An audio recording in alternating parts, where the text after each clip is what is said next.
So Nova Open just ended, and I really thought after all those teasers, GW would show us a little bit of hints about our upcoming faction. This is Owen, by the way, from Research is Broken, and since GW has decided to play tease with us and not show us anything about the upcoming Battletome, I've decided to go right ahead and write down our a wish list really of our upcoming Battletome. Let's first take a look at the faction rules. Which one can stay the same and which ones need to go out the window. So the rules that I think I'm fine with if GW doesn't decide to change are Feeding Frenzy, Deathless Couriers, and Master Reinforcements. Now for Master Reinforcements, this is the newest one that has been added. I really like this one because you are not bound to one core tier that can muster a certain unit. You can decide to just bring in a type of hero that you need in the battlefield, and they can reinforce your bodies essentially. So I really like this new rule. Now let's talk about the one rule that I think that our faction really needs to have it change or add a new one really, and that's the Courts of Delusion. Okay, so now let's talk about the Courts of Delusion. So the problem with the Courts of Delusion is its execution. So we both know that the Courts of Delusion is the rule that's supposed to represent our faction's insanity, but the problem is that it's just presented as an afterthought, a single bonus line, and usually I'm forced to use the Feast Day ability because out of all the other options, the Feast Day is the only one that's not situational. So the rest, I'm forced to not use it at all, and only the Feast Day is worth our time really. And because of that, the Course of Delusion is forgotten. You would rather pick the Grand Court, and it's really a sad thing because now it looks like the insanity of the Flesh Eater is not felt, and it's just another horde army really. So here I want to present two options that can represent the insanity that the Flesh Eater has. So first, the Questing Knight rule. So I got this inspiration from the Disciples of Zinch, which was called the Agendas of Anarchy back in the 2nd edition, and then also from the Dark Oath. So the idea here is I want to simulate the Flesh Eaters who think they're knights and they're off to fulfill a grand quest. So what happens is that at the beginning of the round, you as a Fect player has a list of quests that you can pick, and then after you pick that, if you succeed on fulfilling that, then you can pick one of your units to gain a buff that would last for the rest of the game. That's the first idea I have. Anyway, before I continue, if you like the ideas that I have and for me to talk more about AOS and Warcry, then don't forget to subscribe. Next, my next idea would be the Madness Wave. So the Madness Wave is an inspiration that I got from the orcs really, the Great War. So what happens in the Madness Wave is that you've read right from the stories in the fact where suddenly they would blast a magical ability and then the people who got hit by it would go insane. So this is the idea for this. So just like in the Big War, you as a player would have a list of ways for you to gain madness points, and as you accumulate madness points, you will have access to abilities that you can spend to gain a bonus or a debuff on the opponent's army. So those are the two ideas I have that you could do to replace the Court of Delusions. Alright, so the command traits. I'm gonna be honest, I barely touch the command traits table in the FAQ. That's because I'd rather get the Grand Courts because of their bonuses are better than the Courts of Delusion. And sadly, even the Grand Courts, they barely give good command traits. So let's talk first of which of the command traits can stay and remain unchanged. For the Abhorrence, I like two of the command traits, the Dark Wizardry and the Majestic Horror. If they remain the same, I'm good with it. And for the Courtier heroes, I like the Cruel Taskmaster because it makes them a better mastering hero. And then the Hulking Brute for those heroes that I may want to attack, like the Crypt Haunter and the Vargulf. Yeah, good for Hulking Brute. Now for the artifacts, it's still the same thing really. I barely touch any of this, but sadly when I get the Grand Courts, they give crappy artifacts really. But upon choosing from the list, the ones that I don't mind not changed, Splinter Vein Brooch, Blood River Chalice, and Dermal Robe for the Abhorrent list, they can remain the same. I like them. For the Courtier heroes, the Keening Bone and the Flayed Pennant, I think, are good. The rest of those artifacts and command traits, they've got to change. So next, we've got the spells. The spells that I like and don't mind if they don't get changed are the Spectral Host and the Monstrous Vigor. I really like the Spectral Host because it makes my units fly, and if it's already got flying, it can run and charge as well, so it makes my armies more mobile. And as for the Monstrous Vigor, well, at terror guys, consider at full health when they attack, very deadly. So the one thing that I think should change though is that I want you to take a look at all the names of the spells. What do you notice? They sound like spells coming from a necromancer's spellbook, right? So I think we should change their names to make it sound like it's casted by good mages. And then next, we've got the mount traits. Now, I can say that all of the mount traits, they look good, they're exciting. I'll be honest, I find myself picking up Gruesome Bite more for my terror guys because it does deal dangerous damage. So I really don't mind the rest. I really feel that Gruesome Bite might be phased out because of how useful it was. So whichever the designers decide to keep, I really don't mind because I want to play another type of, or I want to see how I can use my monsters in another way. Now, the one thing that the designers have missed in the previous game is the prayers. So we don't have any clerics. That's one big miss.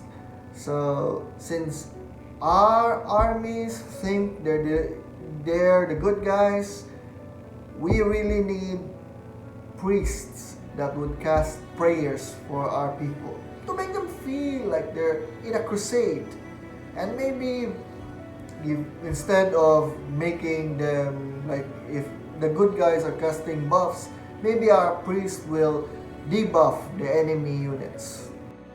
For the Great Courts, I would really prefer these sub-factions if they don't just support a single faction. Instead, their abilities will support a gameplay that you want. So, for example of something that's bad, just look at Nighthaunt, where two of their sub-factions forces you to use Blade Guys Revenants, Harridans, in order to get the faction ability. So in my list, I prefer in the current book, I prefer the Blister Skin ability and the Hollowmorn ability because these abilities affects the whole army and it makes you play a different type of game from the other four factions. Now, I'm showing what could be done for the other two sub-factions in order to make it that you're not forced to only use ghouls or monsters, but something that would support your gameplay if you have these types of units. I also have what I would consider would be a fifth Grand Court if they're planning to add. I think it would be best to something that would supplement whatever madness ability they're planning to have in their new book. So for the units, there are only two units that I'm really happy if they don't get any changes, but if they get any buffs, oh boy, that'll be amazing. So those two units are the Abhorrent Regent and the Abhorrent Ghoul King. They've got good spells that can buff the units. I mean, they're not really there for fighting, they're just gonna stay back, cast spells, buff unit, and then with the master ability, they can heal back your troops. Very happy about them. Now, for the rest, they really need some changing. So, let's go back to the Abhorrent Ghoul King. So, the Abhorrent Ghoul King on a Terrorgeist or on a Zombie Dragon, while I like the weapon stat, the abilities, with how the Battletomes have been an arms race lately, these guys need to have better defense. So if an increase of wounds or saves or both would be added to them, really great, so that they'll be more survivable and they can wreck stuff. The Courtiers, they all need changing. First, the Crypt Gas. So the Crypt Gas, I really don't want him to suddenly become a combat monster. No. So first, they've got a choice. Should he be at the back line? Then what he can do is that let's remove that stupid ability of him where if he kills something, everyone gains a bonus. That's never gonna be used. So instead, maybe something that would supplement his ability when he uses a command action. Your ghouls gain some sort of bonus. That way he will always be at the back.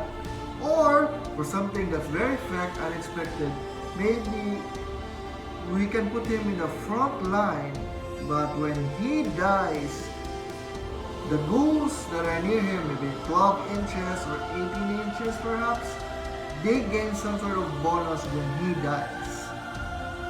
Makes him more unpredictable. Next, we've got the Hunters that will improve the Crypt Horror. I think this Courtier needs to have an improvement on his survivability when he fights. So an increase perhaps in saves and more damage, because I want him to be in the front line when he fights as well. As for the Crypt Infernal Courtier, he works best as an assassin, just like in Warcry. So an increased ability to snipe at opponents while he's away. I don't want him to be a combat monster because that's not how he should work. More like an assassin.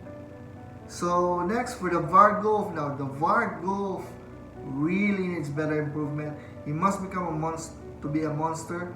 The thing that I have in mind for him is that he'll be like the Cygor for the Beast of Chaos. No, the Gorgon for the Beast of Chaos.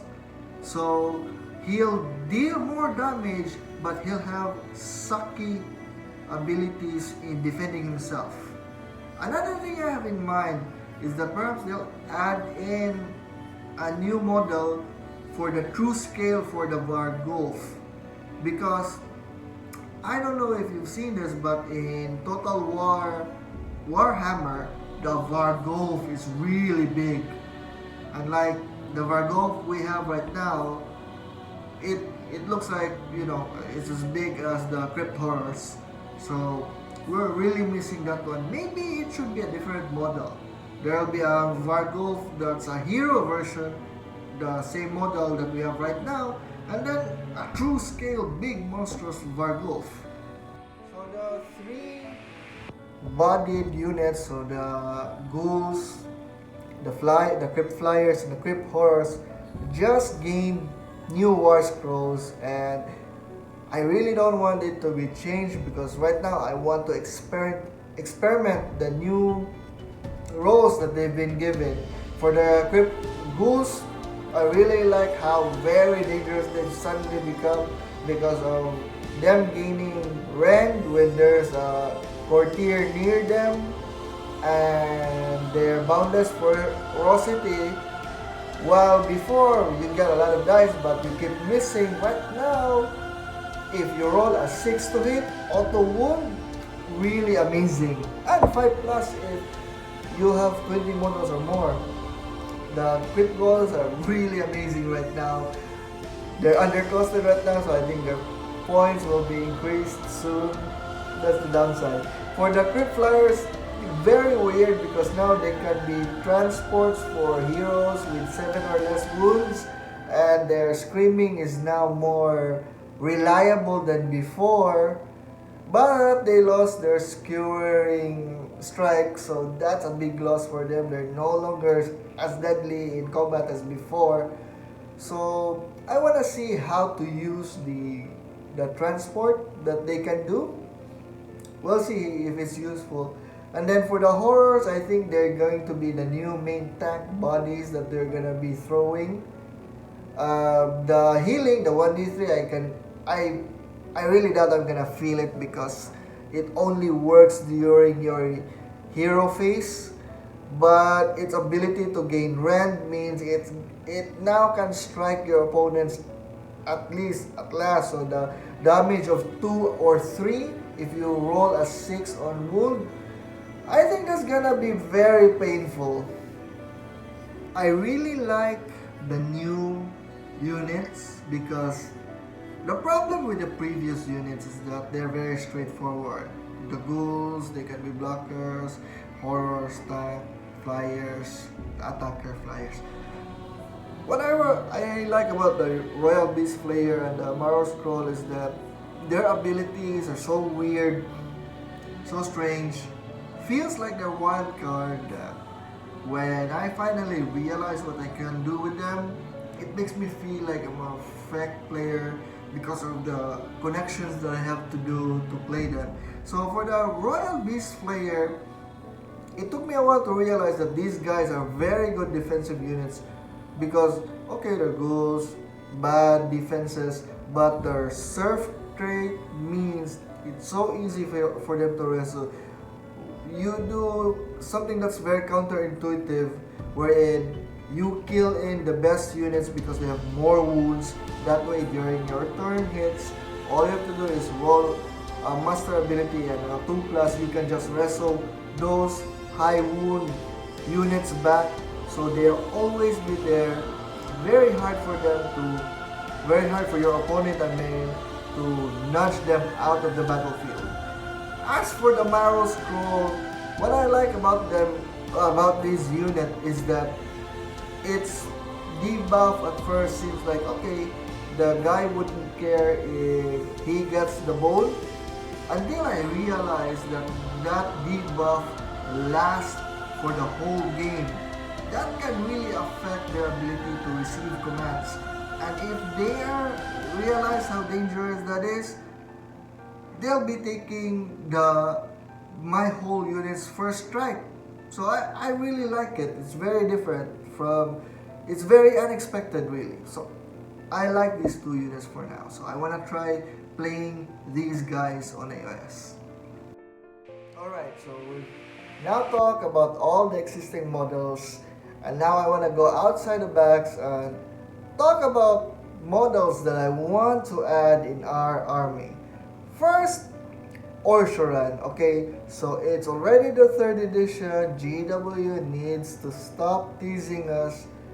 Give us our Mortark already. Orshoran, the Carrion King, needs to be in this edition. So, one thing that for sure I want him to add is that, of course, he's gonna have some summoning ability like other opponents. I want him to be different, so he'll have summoning and mustering ability, but please don't give him just this ability. I want him to have abilities that will buff or supplement with whatever insanity rule that's gonna be added into our Battletome. So that's what I want him to be, to supplement the insanity rule, to summon, to muster, and I think this guy, based on what I've read, this guy can be a combat fighter guy, like somebody on the lines of Neferata or Mordred, but not better than a Vampire King and a Zombie Dragon. Yeah, something somewhere along those lines. Next, I want a Jester type of character. So the Jester, insane count type of character. The way he would work is like the assassin. So when he's deployed, you can put him in. You can secretly assign him to one of the units with 3 or more models, and then after a charge phase, at the end of a charge phase, he can come out into the battlefield and then strike first. Just like the Doomspite units, the whirling dervishing units. Yeah, that's what I have in mind for the Jester unit. For the Deacon, the priest in our army, what I have in mind, aside from his ability to cast prayers, I want this guy to also be a totem so that he can command very far away like a general. And of course, cast priest, maybe it will take him a while to die, but I don't want him to be a combat monster. I want him to be on the sideline to support our troops. Finally, I have something in mind. No, not finally. Second in my list is the catapult. So the models would be like the ghouls piled up together with a makeshift catapult. I don't want the catapult to be just a shooter where we rely on this for long range, because that won't be so fakish. So I want this unit to instead deal debuffs more,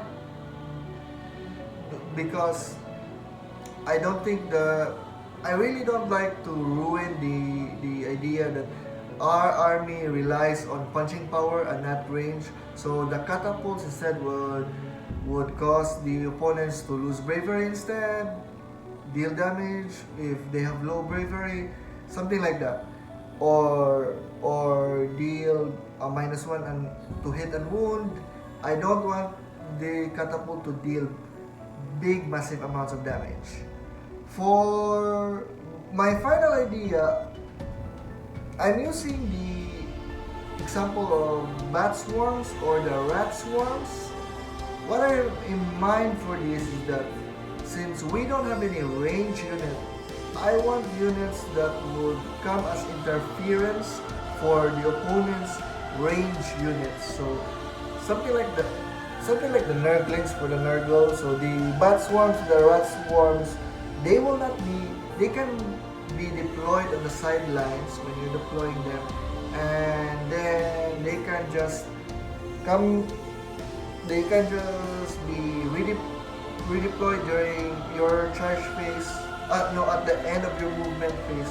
That way they can charge at shooter units.